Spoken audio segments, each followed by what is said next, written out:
Heartland's 14th International Conference on Climate Change was a success. We celebrate Human Achievement Day, and the supply chain continues to strain. We talk about that and more on today's episode of the In the Tank podcast.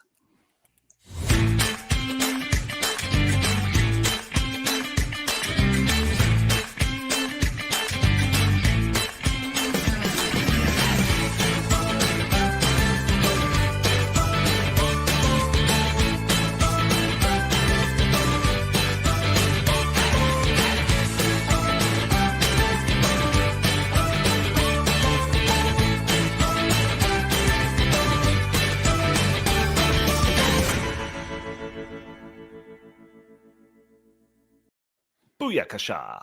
Yes, welcome to the In the Tank podcast, episode 317. I am your host, as always, Donald Kendal. Joining me today, I've got Jim Lakely, VP of the Heartland Institute. How are you, good sir? I'm fine. Still a little bit exhausted from a fantastically busy but super successful international conference on climate change we just had in Las Vegas.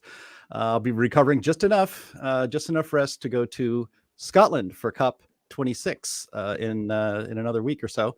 We'll have more reports about that later. Fantastic. Also joining us, Chris Talgo, senior editor at the Heartland Institute. How are you, good sir?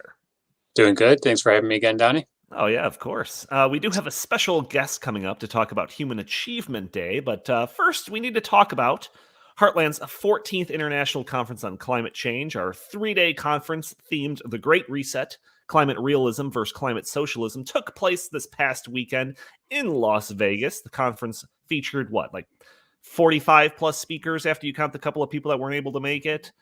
We actually 50. Yep, 50. Oh, 50 speakers. People. Nice round number.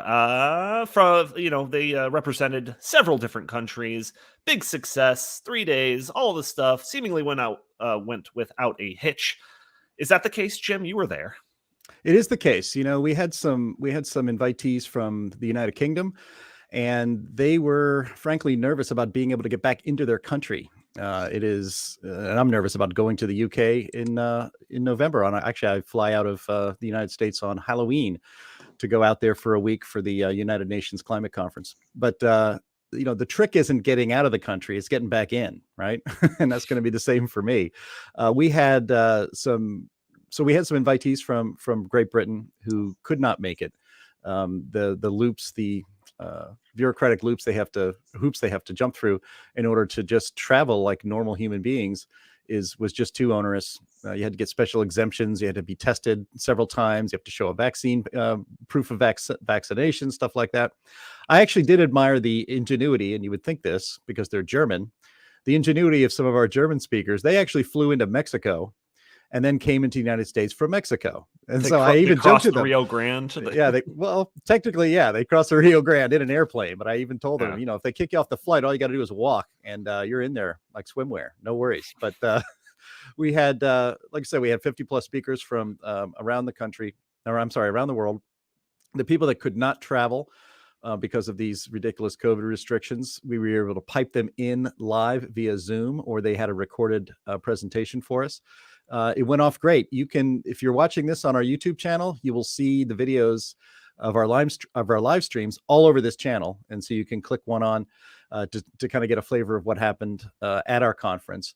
We had panels on. We had a science panel, and we had a policy panel. So we had prestigious PhD scientists from the United States, mostly talking about things like the natural forcings of the climate and how they have a greater effect than carbon dioxide in the atmosphere. If there was as you said, the theme was the Great Reset, climate realism versus climate socialism. And so we tied those things together. Justin Haskins, a frequent participant in this podcast, but not this week and not the last couple of weeks. Never heard of him. Yeah, I never heard of him. He gave a fantastic presentation on the Great Reset to really lay it out and explain it. I know that that's going to be on your guys' Stopping Socialism channel soon, if it's not already there and posted. Yeah, it's there. So you should go to the Stopping Socialism channel, Stopping Socialism TV. Just search it in the search box here on YouTube, and you'll find that prominently placed on that channel. It was fantastic. One of the things that made me nervous about putting this conference on is that we would have so many remote people, Donnie. And, are people going to actually be paying attention when somebody is like, speaking with a big screen, with their big face on a big screen, like, like the scene in 1984? Are they actually going to pay attention to what's being talked about? Are they going to be engaged? Justin's speech on the Great Reset had a room of 300 plus people in the palm of his hand. They were raptured by enraptured. How would you say that? They were wrapped up in listening to what he had to say. It was great. It was a great speech, actually. And then we had some media there. We're going to get into that in a minute. Our garbage media covered it. But we had the Great Reset. We tied it all together, and how actually you can tie together the Great Reset, the COVID panic, and the climate panic all together, and how it's all being used to control your life and to control economies around the globe. But we also dug down into the science presentations, like I said, like on natural forcings, how carbon dioxide is not just some magical thermostat and it's the only thing that controls the climate. That's not true. And again, we had then policy presentations on Joe Biden's ruinous energy policies, another popular topic here on this podcast. So if you want to see those presentations, you can watch the live streams now and kind of skip around. It's a process that takes some time, but we get the raw video and then we break them all out individually so that you can, by topic and by, or I should say by speaker, and then you can see what topic they're talking about and check out that video yourself. So it was a great success. I think it's the fact that the media were not happy that we were having it, let alone in Las Vegas, is proof that these sorts of conferences, to tell the truth about what's happening on the climate, to counter the alarmism and the panic that is always constantly pushed by governments and our media, it's as important now as it's ever been.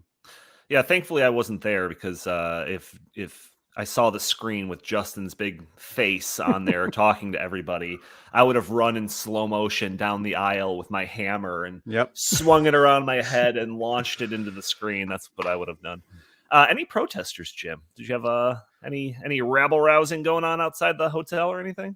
We didn't have any protesters. Wow. We did have heightened security, just to be sure, just to be safe, to make sure everything went off without a hitch and that there were no incidents, because we have been protested in the past. When we had in Chicago, there was a whole rally outside, a protest. We were on Michigan Avenue at I think the Hilton, a nice hotel in a prominent location in downtown Chicago, and we had a big rally outside the hotel, protesting against our climate disinformation and stuff like that.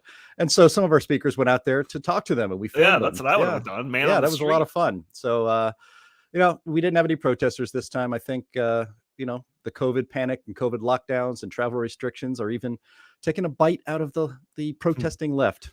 So how about, with all the news that we've been talking about on the podcast over the last couple of weeks, whether it's the energy crises, blackouts, countries frantically ramping up their fossil fuels and all of that, was there did those news stories filter through kind of the speeches, or at least maybe just the feeling of the conference of all the attendees? Was there a sense of vindication, I guess, is what I'm kind of circling here? Well, it's interesting. One of our panels was panel 3A. Like I said, we had two consecutive tracks running, one on science and one on policy. And the one on the science track was titled "The Right Climate Stuff." Now, these are engineers that help put men on the moon that are interested in climate change now too, and they talk about the science in a way that is actually more accessible than if you're a PhD. To be honest, they kind of get it. That's what an engineer does. He takes science and applies it to a practical world, and they kind of take climate science and talk about it in a practical sense. But they talked about the Texas freeze, nuclear energy, and the path forward. So that's a panel that people should definitely check out if they're interested in that. We hadn't had a climate conference in 18 months because of COVID, and so it was nice to have people get back together. And there's been a lot of news, as people listen to this podcast know. There's been a lot of news on the climate and energy front the last 18 months. We went from being energy independent to being, we were talking about rolling blackouts. We're talking about people being cold in the winter in the Northeast because of oil prices are going to be too high, and there will be a shortage of it anyway. And it's amazing how quickly things can change based on bad policy decisions. So yeah, that was a recurring theme, was talking about how we are making ruinous and really disastrous choices and dangerous choices, to be honest, based on bad science. And it's actually not based on science at all. It's based on ideology. It's based on control. And without a conference like this, there'd be no place to talk about it. How Prominently. dare you? Yeah, that's right. Greta didn't show up. Greta did not appear. But we are going out to COP26 in Glasgow, like I said, in the first week of November, and I'm sure will be there. We'll try to catch up with her and have a chat. Oh, fantastic. You said that all the videos are available on YouTube, right? Where can people go to find like the schedule? Like if you're looking for a specific panel discussion or something like that, you don't want to page through an 8-hour video. Where can they go to watch these specific things? Well, like I said, the specific videos aren't quite ready yet. You can go to climateconference.heartland.org, or you can just go to heartland.org. We still have the Climate Conference website prominently placed on our front page. In time, as we get through these videos, we will have each of those videos pasted into each of the schedules. So you can hit schedule on the top and then hit something that looks interesting to you, and then you will see the videos embedded underneath. But they'll also be set that way on our YouTube page. We will have a whole playlist from front to back of all the presentations piece by piece. So it'll take a little time. We're a small staff, but we're very hardworking, and so you'll see those videos broken out soon. Get on that, Andy. So how about press? Was there anyone representing the corporate mainstream legacy dinosaur media, whatever you want to call it there? Yeah, well, we had not as much media as we've had in the past. I think I talked about this in a previous podcast, that first the media ignored us, then they were alarmed by us and covered us as if we were a threat to humanity itself. And then they went back to kind of ignoring us again. And that's kind of where they're at now. Again, I think COVID lockdowns and frankly, a recession that's happening right now that we're not talking about yet, has kind of tamped down, media travel, right? It's not really kind of worth it. Plus we stream it all. So we got a lot of coverage from people just watching online from their mother's basements. But we did have a reporter, and we're going to go through a clip here to kind of really show an example of how corrupt and lousy our media is. Even for and I have very low standards, and I'm a former reporter myself.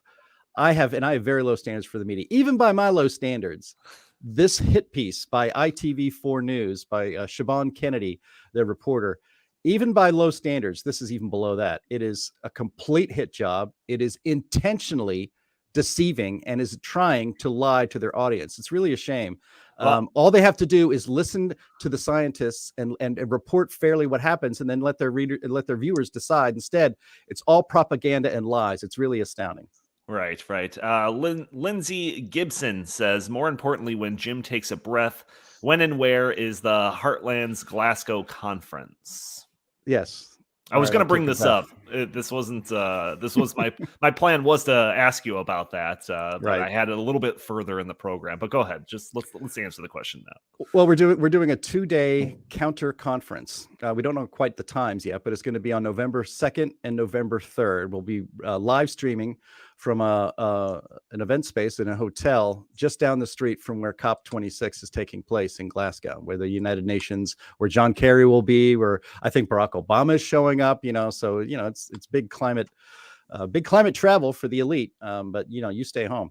But we're going to go anyway, and we're going to put on a counter conference, probably about 3 hours of programming to counter what you're hearing from the COP26 dignitaries and liars. And there'll be more details about that. You'll see it at heartland.org.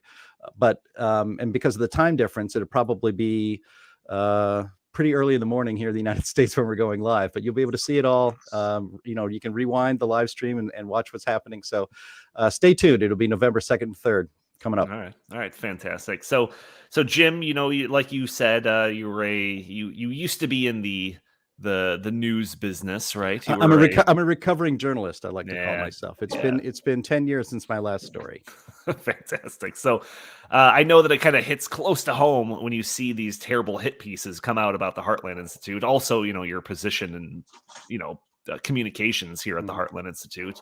So you started sharing this video. It's probably one of the more comprehensive videos that was done by the media about our conference, with a whole bunch of notes and basically a digital version of your Jim rants that you do on the show every week. So I'm just going to kind of let you take it and you kind of present the video evidence and have your responses. But I'm just going to let you kind of take it away for the next 5 to 10 minutes or so, however long it takes. So okay. Well, thanks. I appreciate that. This is I really think it's important to do this because, when you know the truth, when you know what happens, and then you can this is really going to expose the tricks and the dishonesty of most mainstream media. So this is video from a crummy British TV reporter named Siobhan Kennedy. She actually works for the Washington Bureau of ITV, Channel 4 News in Britain. And so, she starts her report. We're not going to play this part of the report, but she starts her report at Lake Mead. So you can pull up that first video, Andy. She starts her report at Lake Mead, looking at the low water levels. Oh my gosh, look out! This is, there's not enough water. It's a drought. It'll probably come back, but if not, they'll actually deal with that in a different way. But then, about a minute into it, it's a 6-minute report. About a minute into her report, she decides that the way to set up the idea that there are people in Las Vegas gathering to talk about climate change in a non-alarmist manner, the best way to set that up is to talk to drunk people on the streets of Las Vegas in the middle of the night. This is my favorite part of the video. Roll tape for 30 seconds, Andy. The climate certainly isn't top in the minds of the millions who flock here every year. Are you worried about global warming? No, I don't think climate change affects anything. It's how Mother Nature just brings climate to us. The hurricanes are much worse. There's got to be some reason. Do you believe in climate change? No. Why not? Bullshit. What do you mean, Elvis? Climate goes up and down for centuries and millennia. There's no such thing as climate change. America is at a critical juncture. You can stop. You can stop right there. That is my favorite. That's my favorite bit, that they have an Elvis impersonator that they talk to as if he's like an accurate representation of just like middle America or something. Right. So yeah, those listening, that last guy talking was an Elvis impersonator. If you didn't catch Siobhan Kennedy saying, "Hey, Elvis." Yeah. But look, if you've ever been to Las Vegas, you're going to find a lot of stupid on the streets, right? It's dripping in stupid. Las Vegas, and at night, oh my gosh, it's 10 times as much stupid as walking around the streets at night in Las Vegas. But even then, I mean, she had to have picked out the dumbest of the dumb. I mean, you're trying to do a serious report about the Heartland Institute hosting a climate conference, and you spend 30 seconds. Now, every second in a television in a television report is valuable airtime. Oh, sure. Every single second. 30 seconds she spent on drunk people on the street who don't know anything about anything, and asking them if they believe in climate change. What a complete farce that is. I mean, and actually, what her reason for doing that, and let's be honest, was to make Americans look bad. Sure. Especially British press, are very snobby. They think, especially when it comes to climate, that America is the only thing standing in the way from us solving the climate crisis, that we would all get behind each other. But America, damn it, you guys keep wanting to live your lives the way you want to. And we're always in the way. So that was on purpose. If only we could deal foolish. If only we could deal with all these Elvis impersonators, then we could save the world. Right. So about a minute later in her report, and you can get up clip 2 here, Andy. She actually came into, to her credit, she came into our first science presentation. We had Dr. Ross McKittrick was basically the star of that presentation. He is a scientist from Canada who has worked on climate issues for a very long time, and he understands these issues. Coincidentally, he does moonlight as an Elvis impersonator, but that's beside the point. Yeah, but not in Vegas. It's in Reno, which is it's the minor leagues. To poor Ross. Hopefully he'll get that straightened out. But so she takes the stage. I'm sorry. So she stands up to the microphone and asks a question in the last 30 seconds of the panel. And go ahead and play that clip. For hurricane drought. Last question. And when you're talking about IPCC reports, they're not signed off by a couple of people. It's hundreds of scientists in the world, and the wording for those reports is agreed by almost every country in the world. Granted, you don't all agree with that, but if you don't, how do you account for the increasing severity of forest fires, of droughts, of floods that we're seeing in the world? You're all having a good laugh, but how do you account for these things? You need to be very precise in what you are alleging. Yes, what we've seen this year, but they're not keen on an alternative view, as I quickly discovered. You can't measure what's happening in global warming and what happened this year. That's totally fake science. What's wrong with more warming? So, Jenny, who are Okay, these guys then? stop the tape. Then the next part of the thing is like some person no one's ever heard of investigating the Heartland Institute to tell their viewers that we're some kind of shady, nefarious, lying organization, which is of course bullshit. But what you'll note there is that so Siobhan Kennedy spent 30 seconds with Elvis impersonator and other drunk morons on the streets of Las Vegas in the middle of the night. She spent 26 seconds on her own question.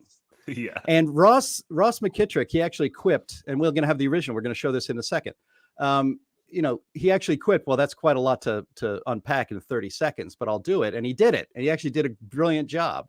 She spent 26 seconds on her own question. She played Ross McKittrick's answer for literally a total of 3 seconds. 3 seconds. And she cut him off in mid-sentence. Why did she do that? I'm going to show you why she did that. So let's play that third clip, Andy. This is actually the full question and answer of Siobhan Kennedy to Ross McKittrick, a scientist. It only takes about 2.5 minutes. So we're going to play that clip, hopefully. Hi, I'm a journalist, just as a disclaimer. Just to play devil's advocate here. You're a journalist with who? I'm a journalist with Channel 4 News in the UK. We're a nightly national news program with ITN. Just to play devil's advocate for all of you, really, and for Dr. McKittrick, if he's on the Zoom still. Whatever scientific paper you look at would tell you that something like upwards of 97% of scientists currently in the world agree that humans contribute to global warming. And when you're talking about IPCC reports, they're not signed off by a couple of people. It's hundreds of scientists in the world. And the wording for those reports is agreed by almost every country in the world. Granted, you don't all agree with that. But if you don't, how do you account for the increasing severity of forest fires, of droughts, of floods that we're seeing in the world? Can you pause it real quick, Andy? But how do you account?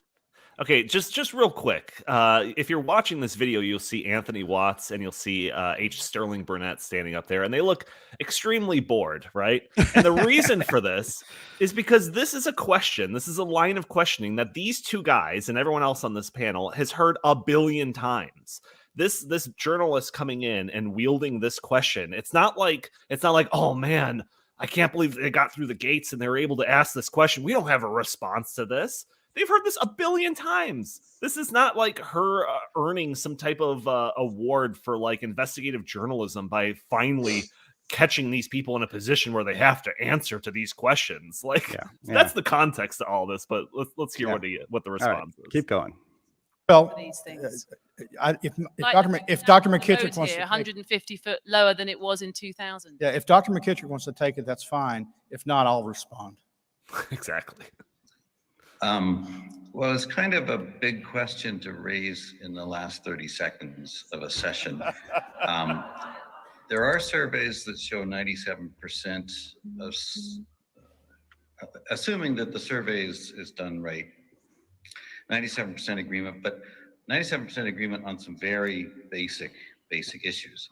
You heard Anthony say he's totally on board with the observation of warming since the previous century, and that human activities contribute to that.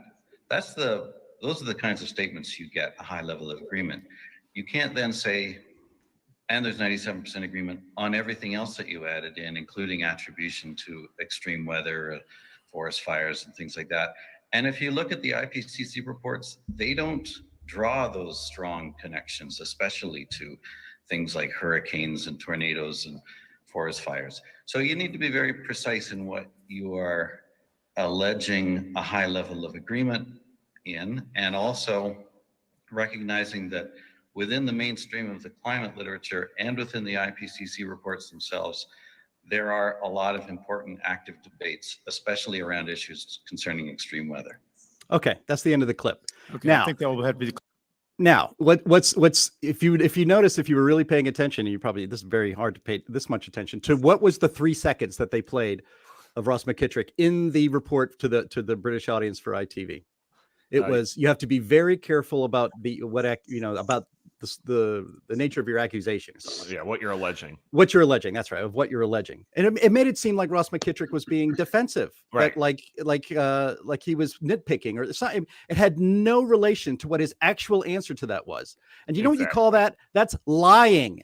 That is lying to your audience. That is purposeful deception. He had a perfectly good and reasonable answer to her question. But you know what? It went against the narrative that 97% of scientists agree that humans are causing a climate crisis, which is not the case. Ross McKittrick explained very concisely that there are lots of things. People even that presented at that conference were would agree about the climate. The question is not, are humans causing a climate crisis? Is it if the world is warming, if humans have any contribution to it at all, if it is a crisis? That is where the disagreement is. So Siobhan Kennedy is lying to her audience on purpose because Ross McKittrick had the correct answer and the true answer, and she is not interested in giving the truth to her audience or to the public at large. She's interested in her narrative and her agenda, which is deceitful, which is deception, which is a lie. And there's no other way to say it. I am that's just why I call myself a recovering journalist, because I don't want to be associated with these people by saying I was a former journalist. I'm recovering from this kind of lies and BS. So. Well, it's also important to note that while this is one report from UK Channel 4, it's illustrative of the pattern that we see time and time again over the last, I don't know, however long I've been associated with the Heartland Institute. So like us going over this one thing, it might seem like we're just picking on this one lady, but it's just like this is the pattern that we see over and over and over again. Yeah. But go ahead, Jim. Yeah. Okay. And we'll just wrap it up with one more thing. So, Andy, do you have that screen cap I took? What two more quick things about this? And I think it's important to go over this because it's so easy to breeze over it, because I don't think people realize how deep the manipulation goes, how these choices are made for reasons that are intended to deceive you and to push you in a certain direction so that you actually can't even think for yourself. I think the Ross McKittrick full answer, which was not long, and it was concise and right on point compared to what they actually showed in the report, is illustrative of that. But also, I don't know if Andy has the screenshot up or not. The thumbnail, there it is. The thumbnail for this on Channel 4 News in Britain is like two of the attendees that she had interviewed at the conference, as if that guy with a stop, some kind of funny T-shirt, and a guy in a nice, actually nice looking cowboy hat, are the people that were presenting at our conference. Right. They were not presenters at our conference. We're so glad that they were there, and I'm sure they learned a lot. We love all the people that attend our conference, but to present to her audience that those are the people that are presenting counter science, it's intended to discredit. If they showed me up there instead of our scientists, I would be just as upset about it, because I was not there to speak as a scientist. It would be deceitful to do so. Just be glad that they didn't have the Elvis impersonator in the thumbnail. I know. Jeez, I'm surprised. Actually, that's a missed opportunity by them. All right, one last clip. Again, as we said, the theme of this conference was the Great Reset: climate realism versus climate socialism, and we were pulling together and talking about, really publicly, I think more comprehensively than has ever been done in the world, frankly, how the Great Reset ties into all of this climate control that is coming. And Mark Morano, along with Justin Haskins, who gave a great presentation, Mark Morano talked about this as well. Siobhan Kennedy interviewed Mark Morano in the hallway outside of our event space rooms. And actually, they were yelling at each other there were a lot of witnesses, and they were kind of yelling at each other for about 25 minutes. I was in the background watching that, and everybody was putting it on their phone. So, I thought, frankly, Mark Morano is a friend of Heartland and a friend of mine. And I thought, man, he was a little rough on her. But then I saw this report and I thought he was too easy on her. He should have yelled at her more. Anyway, so part of her theme is that, we're climate deniers, and that the Great Reset is a conspiracy theory. And that these world leaders talking about learning from how they've been able to control the population through COVID, that they can now turn to climate and do the same thing. And so she calls that a conspiracy theory and gets in Mark Morano's face. We have a 1-minute clip for that right here. Where they want to put the elites in charge Personified by this man, Mark Morano, a self-styled environmental journalist and regular conservative media pundit who was busy scaremongering when we caught up with him. Attention, but I don't hear anybody saying Well, then you're not looking. categorically that we need climate lockdowns. And that is something that you are saying categorically, The but no one phrase has climate said that. lockdowns came from a warning But from the you've Gates co-opted funded. it. You have co-opted it. I have not co-opted it. I've heard them talk about Build Back Better. I've heard them say the phrase Great But Build Reset. Back Better Hold on. is about funding. Do you deny what the World Economic Forum had said in June of 2020? This is a great opportunity to reset capitalism. COVID is an opportunity for us. The reason that they're saying to reset capitalism is because of what They they wanted to do that see. all along, but they're using COVID as an example to say, let's now use climate to do the same things that we did with COVID. The climate crisis. Jenny All right, King's that's it. That's that right organization, there. the Institute for Strategic. And so again, and I know Donnie, this really got you mad. That makes but- my skin crawl. Just Right. watching her just try to explain what the WEF, the World Economic Forum, what Klaus Schwab, what they really meant when they said these things, because it's her duty to be the gatekeeper of what their message is. Ugh, grosses me out. But Mark Morano is scaremongering. That's the word she used. We caught up with Mark Morano while he was scaremongering. He was actually just standing outside in the hallway all by himself. He wasn't doing anything. He was just And then scaring kids jumping out from the corners. Right, that's right. Halloween's coming up. I don't know. But everything that Mark Morano said there was true. He was quoting to her the quotes from guys like Klaus Schwab of the World Economic Forum, of people like Prince Charles, who's all part of this as well. I mean, he's got no power, but he's in all of these confabs. Again, Justin Haskins' video lays out quote after quote after quote of powerful world leaders talking about how COVID gives us a great chance to finally do the Great Reset, which they've had boiling on a slow boil on the back of the stove for about at least 10 years, and that this is an opportunity we can't let go to waste, and that we can also apply this to climate. That's true. Those words have been spoken, and that is what they're going to do. But it's scaremongering to bring this up. Now, that's the end of my little rant here about the media, because I could actually do a whole hour on how corrupt our lying media is.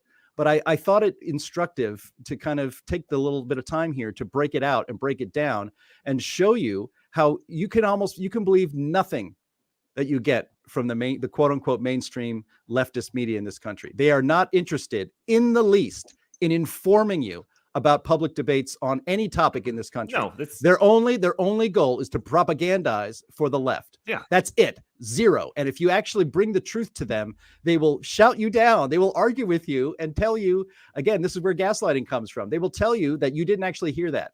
That didn't actually happen. Nope, he didn't actually say that. But it's right here. It's right here. I see it. Here's the clip of him saying it. Nah, he didn't actually say that. That's not what he meant.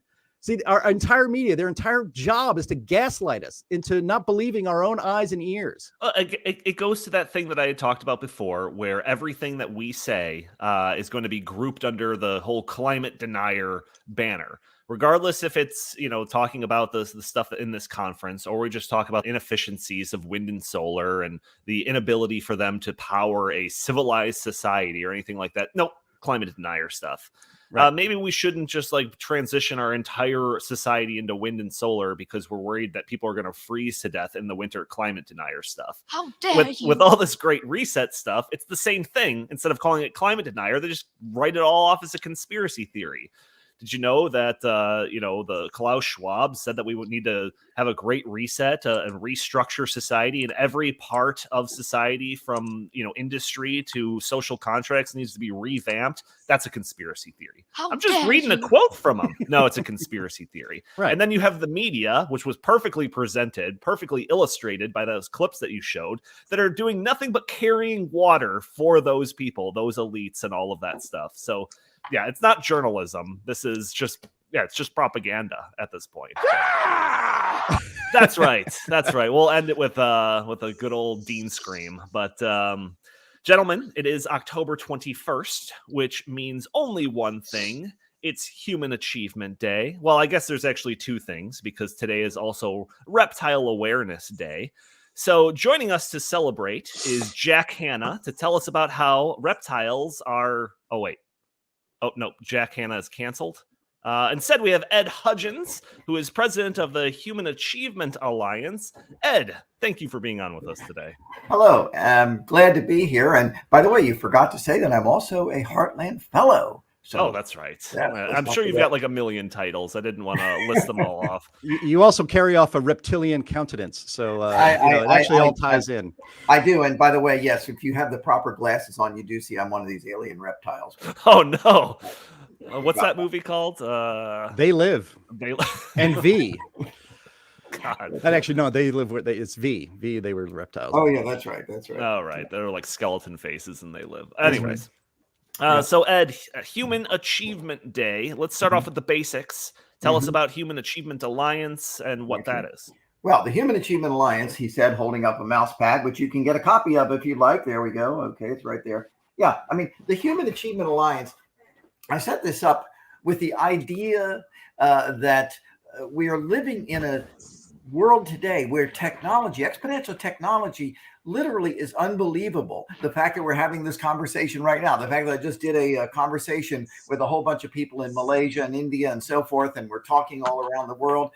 You've got such incredible technology, and yet if you look at the culture, it's gloom and doom, and we're all going to die because of fill in the blank, climate or whatever it happens to be.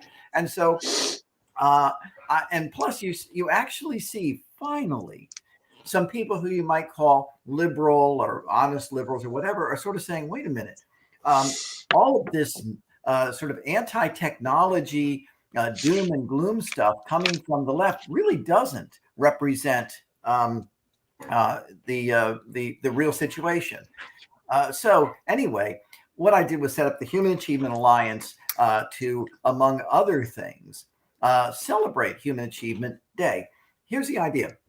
October 21st is the anniversary of Thomas Edison perfecting the light bulb. He tried supposedly 6,000 filaments, and he turns on one evening. The next morning, guess what? It's still glowing. So, hey, we've got the light bulb. It goes off above your head whenever you have a great idea. So I thought, we have a Labor Day, we have a Memorial Day, we have a Veterans Day, we even have an Earth Day. Let's have a Human Achievement Day. And the idea of Human Achievement Day is kind of four things. Number one, just to raise consciousness about the incredible technology we have. Some of the things I've written policy papers for the Heartland Institute, everybody look them up, please, is that with a lot of the technology now with biohacking, literally you can start to slow down and even end aging, if not just get rid of a lot of the terrible diseases and the like. So we want to raise consciousness about just what an incredible world we live in right now. Second, is to basically focus on what brings about these incredible achievements and innovations. And basically, it's the human mind, it's our capacity to be entrepreneurs and to innovate, and it's liberty. It's liberty to act on ideas that people think are nuts. Henry Ford had two companies that didn't do well, and it failed before he started Ford Motor Company. Most of you probably remember a guy named Steve Jobs, who he and Wozniak worked in their garage, and they had this idea of personal computers. That was, that's nuts. Who can, and yet they did it, and now it's the richest, one of the richest companies in the world. It's gone off the track a little bit. We can talk about that later. So focus number two on the need for liberty and the human minds to do great stuff. Number three is to start to change the culture. We have a culture now that's dominated by pessimism, by nihilism, by anger, by malevolence, and by despair. What we need to do is start to change that, to nurture a culture of optimism, of purpose, of joy and achievement, of benevolence, and of hope. And so that's the whole purpose of Human Achievement Day. What I've been doing on social media, and what I suggest any of your listeners do, and it doesn't have to be just today. If you're listening to this a couple of days later, go on social media and say, Happy Human Achievement Day. Here's one of my great achievements, something I'm proud of. Here's something to which I aspire. And here's something that's inspired me, whatever the achievement happens to be.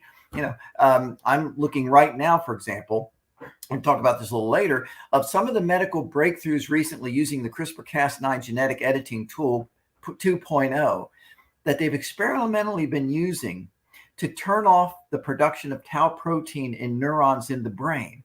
It's the clumping of tau proteins that is associated with Alzheimer's. My poor 89-year-old mother is suffering from Alzheimer's. I wish they had done this 20 years ago. And if the Food and Drug Administration had not been such a bureaucracy, we might have had more innovators getting through the process so we could do these kind of things. That's the kind of hope that we're talking about. So go on social media, post about things that really impress you, that inspire you, and ask other people to do the same. This is one of the ways we change the culture in the long term. So people are on the premise that we can live happy, productive lives in the future, prosperous lives, if we just allow the freedom and to innovate. So Ed, I am completely in line with you with this thinking. I've had you on in previous episodes talking about futurism, what innovation has in store for us over the next 10, 20, 100 years or anything like that. And even when I talk to just friends and family or colleagues, I've had this conversation with Chris before, where it's just like, we look at all this bad news that's out there, just whatever, just name it, right? All this bad news. And I always keep in mind just the potential, the optimism that can come with innovation. Like, we don't know. Game-changing things have happened, and they will continue to happen. That will make the problems that we're dealing with today seem insignificant. I talked about, like, energy, all the stuff that we talked about over the last couple of episodes, or I don't know, last couple hundred episodes of this podcast, talking about the terrible energy policy and the realities that those are foisting upon us. That could all be just like wiped away with one massive game-changing innovation, whether it's fusion power, or some type of free energy or something like that. We don't know. So, like, I am definitely in line with what you're talking about. The Human Achievement Day, I think, is definitely something that we should all kind of incorporate into our just, I guess, general lexicon of people on the right side of the aisle. But I do have, and I know that there are some people that aren't in line with our thinking, and they'll have a bunch of criticisms that they'll level at us from the left and right. So what I want to do is kind of test out some of these against you and kind of see what the responses would be when we are having these conversations with friends and family and whatnot. So one of the articles that I have, that everything we talk about is in the show notes. One of the articles I have is from the Reason Foundation. It's "We Can't Cheat Aging and Death," claims new study. And the article starts off saying human beings and other primates will all inevitably age at fixed rates, according to a new study in Nature Communications. Quote, "Human death is inevitable." One of the researchers concludes gloomily in the occupying press release, quote, "No matter how many vitamins we take, how healthy our environment is, or how much we exercise, we all eventually age and die." So whether it's, predictions about cheating death, reaching immortality, putting our consciousness in some type of machine or something like that, like the Google people talk about, developing free energy, or even the concept of Jetson-style flying cars, it always seems like the promises that are out there kind of fall short of reality. So what's your response to that? Well, I'll respond in two ways. First of all, there's a generic way of what are your expectations? And what's interesting is a lot of people who complain about that probably took an Uber to Starbucks, and they're sitting there, with their MacBooks, posting on social media because they can access all the information in the world, or basically talk to anyone, anywhere in the world, virtually face to face, and they're complaining about, gee, all of these predictions have not come to pass. Sorry, you're contradicting yourself in exactly what you're doing. Look, a lot of people hype and over promise. You mentioned flying cars, and the idea is, well, the flying cars are only 10 years away, and every 10 years, it's 10 years away.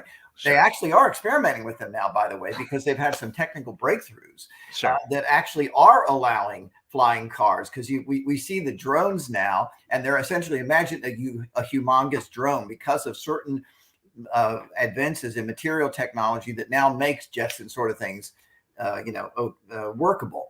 It's not commercialized yet, but things take time. And when you think about the fact that it took centuries to do a lot of the stuff we're doing now, we're talking now only about decades. I want to give you another example here. less than 15 years ago, nobody had one of these things. This is a smartphone. 87% of American adults now have a smartphone.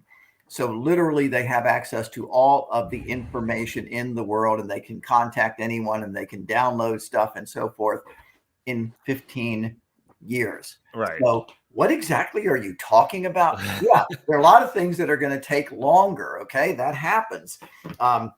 And I want to mention one thing in particular about biomedical breakthroughs. I did mention, and you can go to the Heartland Institute and look at some of the papers on Food and Drug Administration done by yours truly. Thank you very much. On one of the reasons why we don't have a lot of the medical innovations that we might have had, because as a Tufts study found about 5-6 years ago, it costs approximately $3 billion, and it takes 10 to 12 years to bring a new product from research lab to patient. And a lot of that is because of the sort of antiquated FDA regulations. But again, the folks who did this study about, well, death is inevitable, or let's just be, if you want to even be more conservative, aging is inevitable, are just ignoring the technology. I mean, this is like saying in the late 1900s or early 20th centuries, there's no way humans are ever going to fly. And all the experts were agreed upon that. And guess what? The Wright brothers proved them wrong.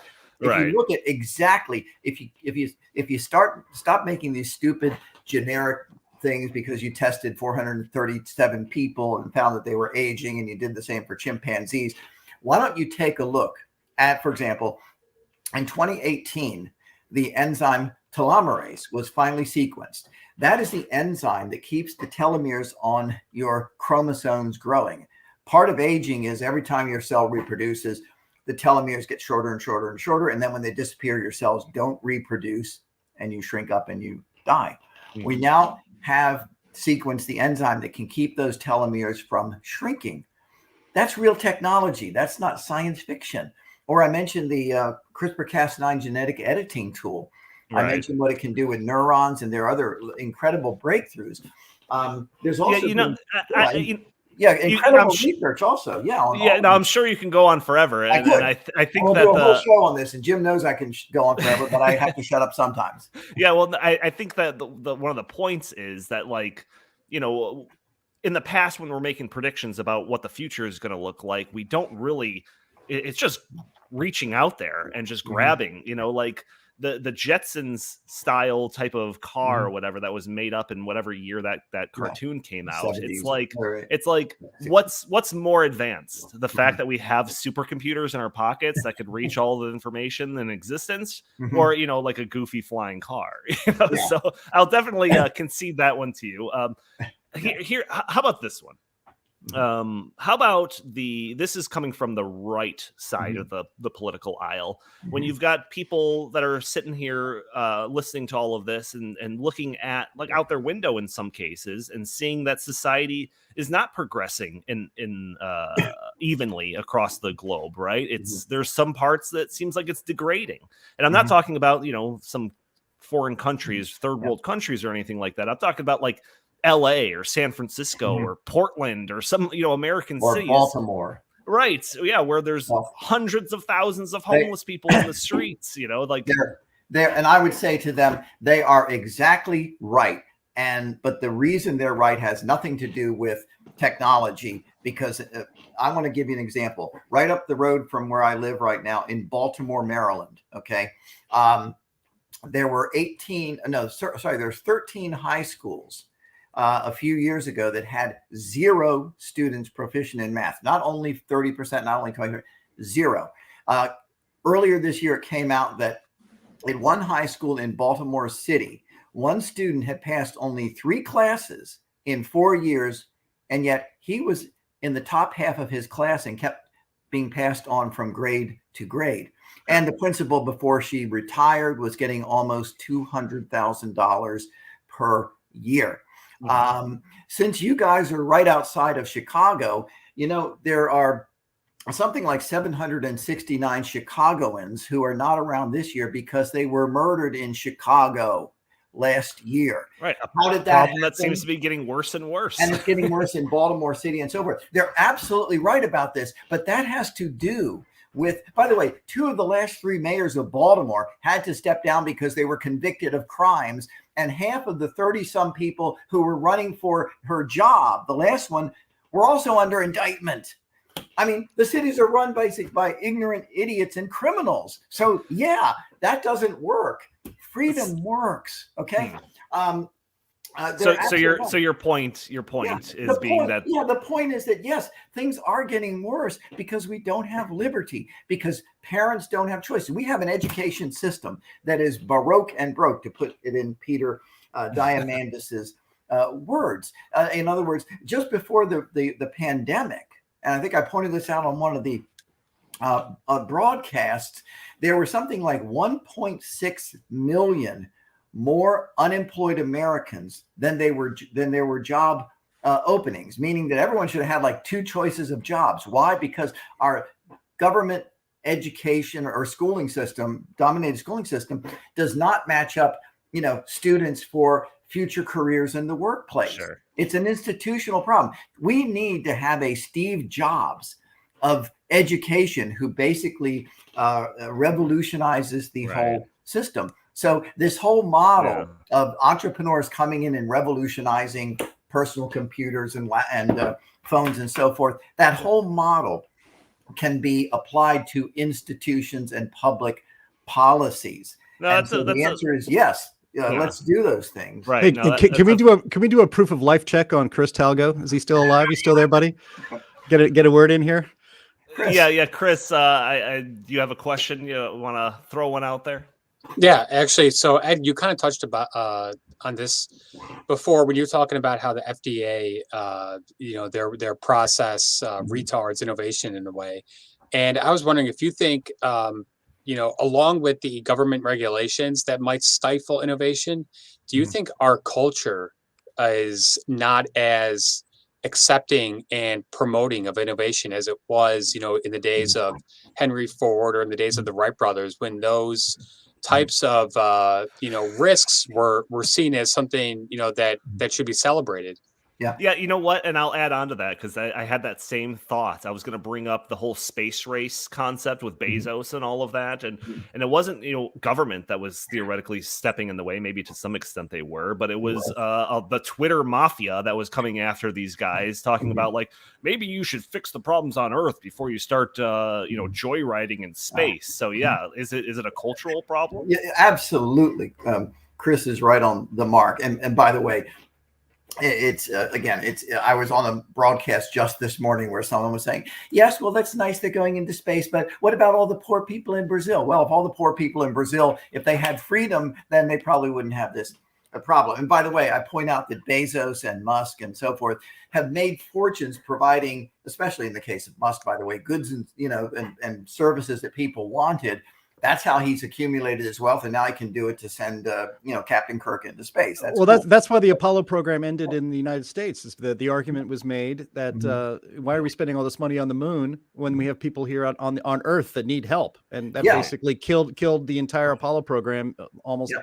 And we basically have been putting literally trillions of dollars in our inner cities, and they're demonstrably worse than they were before. So how's that? Oh, let's solve the problems on Earth by dumping money into failed systems working terribly. No, Chris is absolutely right. And that's part of what I'm trying to do with the Human Achievement Alliance in general. What I'm finding is that there are people, what I would call reasonable liberals, who are kind of saying, wait a minute, this doesn't work. One of them, who I know we very much disagree with on environment, but is on good on a lot of other stuff, is Steven Pinker. And Pinker has been going after, he doesn't like Donald Trump. Okay, fine. A lot of people don't, but he's been going after the hard left and saying, you guys are idiots if you think that there hasn't been progress. All of your doom and gloom is simply not worth it. Look at all the progress we've made. He said that one of the best things to ever happen to China was Mao Zedong died.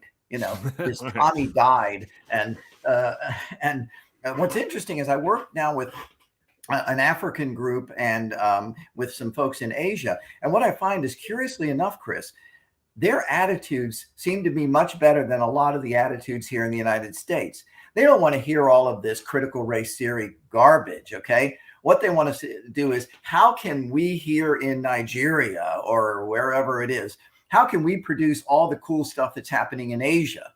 You know, we want to have like good homes and safety and all of that kind of stuff that Americans have and that folks in Hong Kong and places like that have. That's what they want. So you're absolutely right. And that's why this is a cultural war.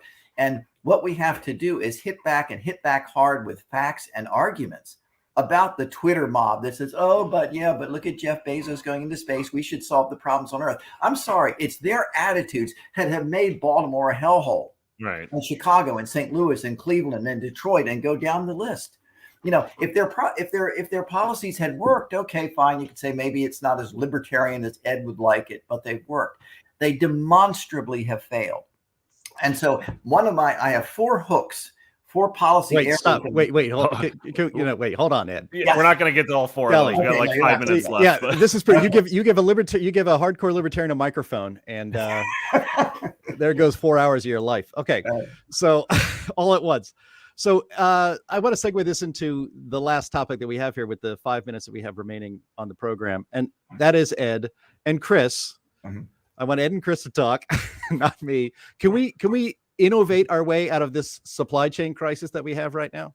Well, I'm going to throw it to Chris too, because you watch all the mainstream media so that I don't have to. So what is your perception of what is going on with all of this? What's the current state of it? We've talked about the supply chain issue for the last couple of weeks. So what's the latest on it? And what's your take? Well, what's Talgo's take? The latest is it's not getting much better. And, Pete Buttigieg just said that the supply chain problem is going to continue for 2022 and into 2023. And, it's interesting that we're just talking about innovation and human achievement and all these things, because our ports, especially our 2 ports in California, are so backwards, and they are using technology from 70, 80 years ago. A international organization did a report card on all the ports in the world. And I think there were 351 that they studied, and our port of LA ranked in the 330s. So, we're talking about innovation. We're talking about, technology, human achievement.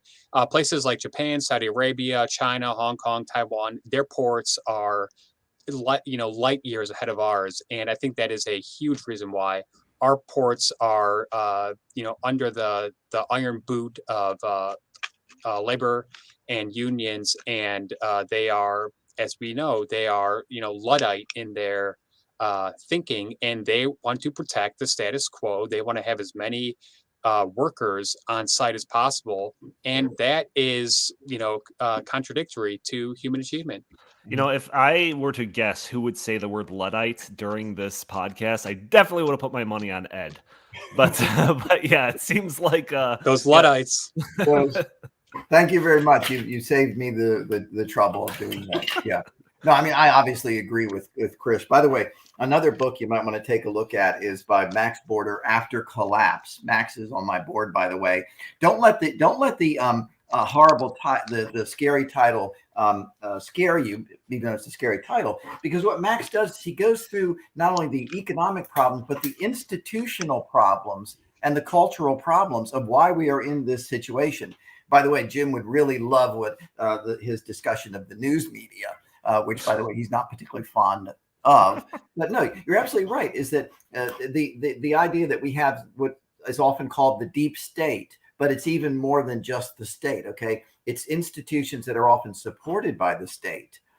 In many cases, labor unions that aren't trying to keep quality of workers up, but just kind of keeping competition out and so forth. That we have government institutions or government-controlled institutions like our ports, by the way, that are not privately owned and and run the way a business would do it. Jeff Bezos would do it much differently. Let me give you that example. Right. And that's the reason why we're so behind in things. And I think that this is at a basic level. Yeah, I mean, I definitely think that the message of this Human Achievement Day and the Human Achievement Alliance is very important. And it's just like it almost kind of highlights this dichotomy between the direction that centralization and government dictate and all of that will take us, the slow slide back into decivilization. versus, where innovation and all of this stuff takes us. So if people are interested in this message and they want to see more content from you and all of that, where can people go to stay up to date? Yeah, they can go to www.humanachievementalliance.org. My email is ehudgins@humanachievementalliance.org. It's on the website. I also have a Human Achievement Day page there. I have tons of material, including, by the way, some fine Heartland studies that I suggest you take a look at.